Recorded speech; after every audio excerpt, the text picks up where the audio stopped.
Algumas pessoas muito caras ao meu convívio partiram para o plano espiritual. Eu passei uns 16 anos em um tipo de luto.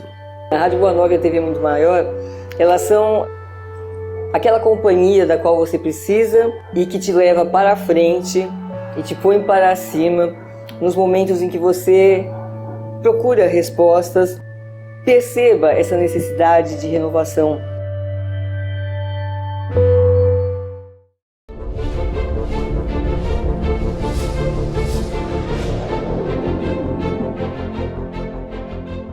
Olá, meus queridos telespectadores da TV Mundo Maior. Muito alegremente eu encontro por estar mais uma vez reunido com vocês para estudarmos, para juntos crescermos na busca da verdade que liberta. Jesus, nosso mestre e amigo, nos convida à união, à fraternidade e à paz. Então, nós vimos no programa anterior, olho por olho, dente por dente, e hoje esse programa vai se falar sobre quando Jesus diz: se alguém te bater na face direita, oferece também a esquerda. É uma lição maravilhosa que muitos dos seus representantes agiram dessa forma. Jesus tinha um conhecimento maravilhoso do comportamento humano. Eles falavam da importância que é para nós vigiarmos e orar, para que nós não tenhamos nenhuma disputa com quem quer que seja, a não ser encontros fraternos e amorosos, para não deixarmos absolutamente para trás nada que possa dificultar a nossa caminhada, a nossa evolução. Por isso que ele aconselha, a gente está aqui no versículo 39, mas nós já vimos em programas anteriores, ele dizendo que a gente nos apressássemos em nos reconciliar com o nosso irmão enquanto estamos a caminho com eles. Então aqui, esse versículo, Jesus ensina como a gente vencer o mal. Como a gente não ser subalterno ou dependente do nosso orgulho, do nosso egoísmo. Porque quando a gente se fere com alguma coisa que alguém nos diz, o que alguém faz conosco, não é a gente que se fere, é o nosso orgulho, nosso egoísmo, a nossa prepotência, o nosso sentimento de autossuperioridade. A gente não se lembra que perante Deus todos nós somos iguais, todos nós somos irmãos e todos nós precisamos de reencontros que nos tragam paz e progresso espiritual. E aqui ele usa, na verdade, uma lição, uma orientação de muita importância quando ele diz assim: não vos oponhais ao mal que vem para ti. Vence-o, no sentido de que a gente deve sempre, não é ser indiferente, mas perdoar, realmente procurar compreender a causa ou motivo pelo qual alguém nos agride. Às vezes as pessoas nos agridem porque elas querem ter de nós uma reação que não é compatível com a nossa conduta. Se você é pacifista, se você gosta de viver em harmonia com os que lhe cercam, você não aceita desafios que possam lhe tornar inferior. Você quer ser sempre superior, mas se você está humildemente imbuído de humildade, de passividade, de luz que você gosta de levar para as pessoas, você não vai se ferir. Nós temos tantos exemplos nesse sentido. A gente tem geralmente 2 ouvidos e uma só boca, para que a gente ouça mais do que fale. A gente quase sempre não espera nem que alguém diga alguma coisa, a gente já está falando. Vamos analisar aquilo que vem, digerir, e aí a gente trabalha para responder ou agir de uma forma que a gente não desça ao convite de inferioridade que quase sempre as pessoas querem nos fazer. E aí a gente lembra, nesse momento, de Sócrates, que era um homem pacifista e que era um homem que não se envolvia com contenda com ninguém. Diz que ele estava um dia fazendo um discurso e um jovem levantou-se e deu-lhe um bufetão no rosto. Reagiu ao que ele estava dizendo de uma forma violenta, e ele realmente foi esbofeteado na face direita, e ele ofereceu à esquerda. Quando ele olhou firmemente nos olhos daquele jovem, com a voz serena e suave, interrogou o jovem da seguinte forma: meu filho, você tem alguma coisa a mais para me dizer?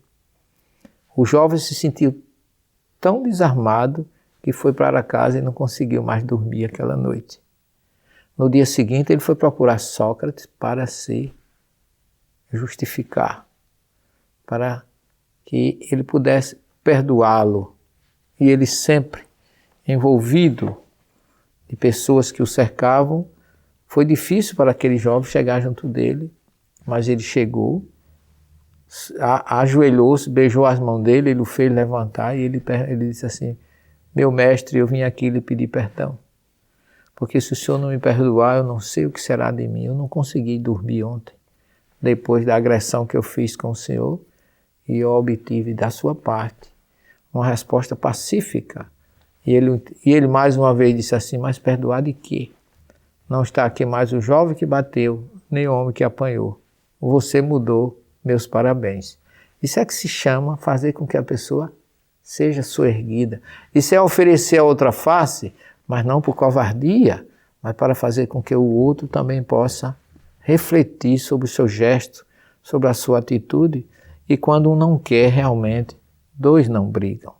É isso que a gente tem que, muitas vezes, dar como resposta às pessoas, não uma indiferença, mas levar ao seu coração e à sua mente uma frase de raciocínio. Por isso que Jesus diz assim: se alguém te bater na face direita, oferece também à esquerda. Se tomares, como diz lá o Êxodo 22, 25 e 26, que está de acordo com o que Jesus estava ensinando no sermão, lá diz assim: se tomares o manto do teu próximo em penhor, tu lhe restituirás antes do pôr do sol, porque é com ele que se cobre, é a veste do seu corpo, em que se deitaria. Se clamar a mim, eu ouvirei, porque sou compassivo. Com certeza Jesus deve ter se baseado nessa passagem para fazer tal afirmação: todo aquele que desejar por disputa tomar a tua túnica, entrega-lhe também a capa. Então Jesus está mostrando exatamente aquilo que nós falávamos de Sócrates, de Buda, que tinha comportamento também semelhante, e diz que o credor poderia até tomar a túnica, que era a roupa interior do devedor, mas quanto à capa, que era a roupa externa, teria que ser devolvida antes do pôr do sol. Por quê? Porque em Israel as noites são frias. Então ele precisaria da capa à noite. Então, mais uma vez, Jesus ensina a não nos envolvermos com aqueles que querem nos colocar nas disputas com coisas materiais e que nos conduzem para um caminho, para uma situação ou para uma sintonia inferior. Deixa-nos ainda a lição básica de não perdermos tempo com coisas materiais.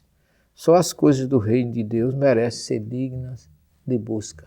Então é um ensinamento forte, porque naquela época também acontecia que os invasores, sobretudo os romanos, chegavam numa cidade, eles tomavam aquela cidade pela força do seu exército belicoso e astuto, escravizava todo mundo e depois ainda obrigava uma daquelas pessoas a irem levá-lo na vila mais próxima. E aí Jesus aconselha, ele está falando para judeus oprimidos, sofridos, enlutados, revoltados com a injustiça imposta pela força romana, e ele diz assim: se alguém te obriga a andar com ele uma distância determinada, que era sair de uma cidade para ir para outra, caminha com ele 2. Ou seja, não vá se opor à força do exército, faz a vontade dele, deixa ele pensar que ele está vencendo. Mas a gente pode perguntar: onde é que estão os romanos hoje? Não é? A lição de Jesus era um discurso realmente de muita racionalidade, de de muita coerência com aquilo que ele ensinava e que ele praticava. Não sintonizar com o mal e ainda estar sempre disponível para servir ao próximo, baseado na renúncia, na humildade, na submissão. Existem alguns estudiosos que falam que Jesus fala de que alguém te obrigar a caminhar uma milha. A milha romana equivalia aproximadamente cerca de 1.479 metros, é o que a gente encontrou na nossa pesquisa. E o significado dessa palavra no grego refere-se à corveia, que era o trabalho gratuito que o camponês devia ao seu senhor ou ao Estado.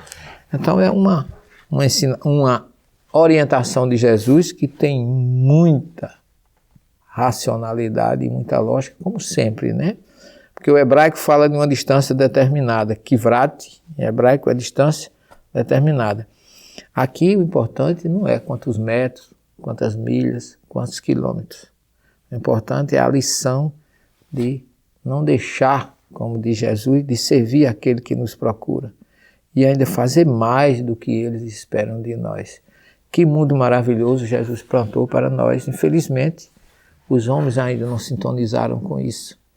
Ainda não entenderam esse princípio de liberdade por opção, por racionalidade e por determinação de ir ao encontro do seu ensinamento, que com certeza libertará todos nós. Não saia daí, porque nós ainda vamos continuar na próxima parte do nosso programa sob essa mesma ótica de interpretação dos ensinamentos de Jesus.